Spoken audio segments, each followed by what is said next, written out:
trigonometry and functions lesson.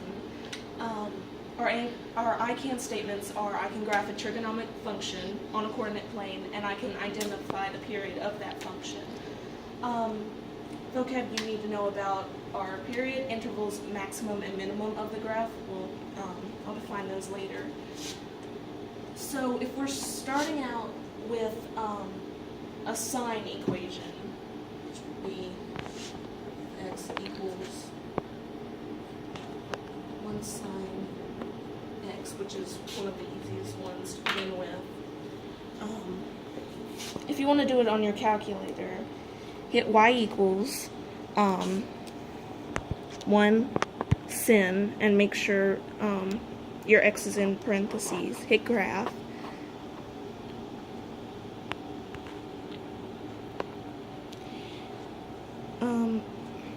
And in writing it out, begin at your origin.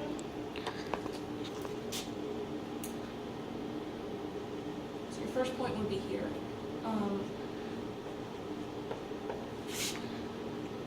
You would hit point 1, 1, and then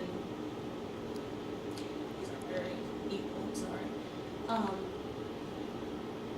And then hit point 2, 0, negative 2, negative 1, and continue.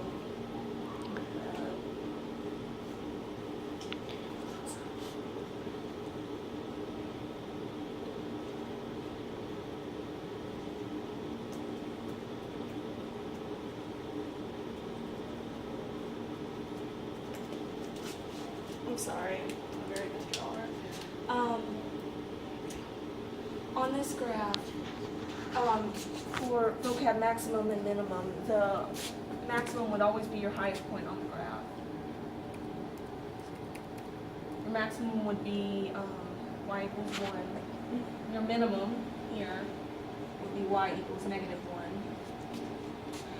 1. Your intervals are the spaces between all the values between your 2 points. So on here it would be x equals anywhere between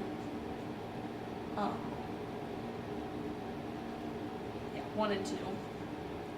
Any decimals, any places between 1 and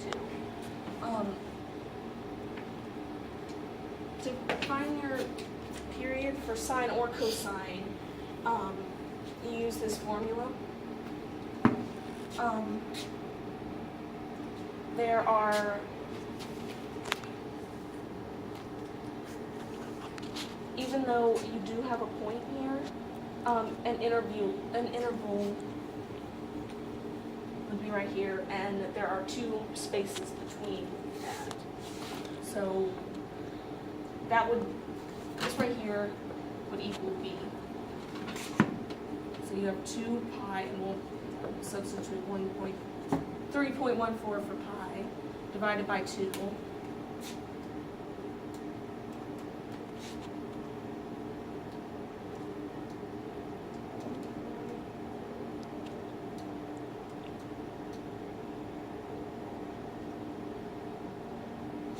So, divided by all that, our period would equal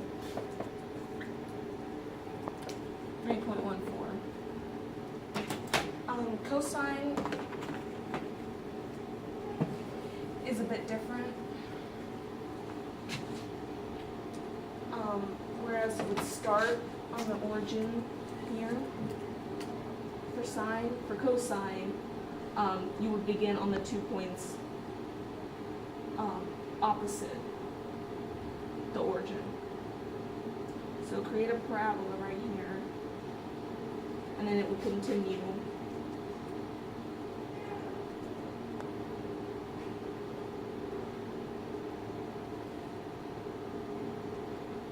as before.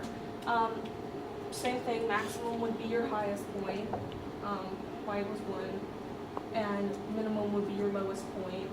And to find the period, you use exact same thing, so it would again equal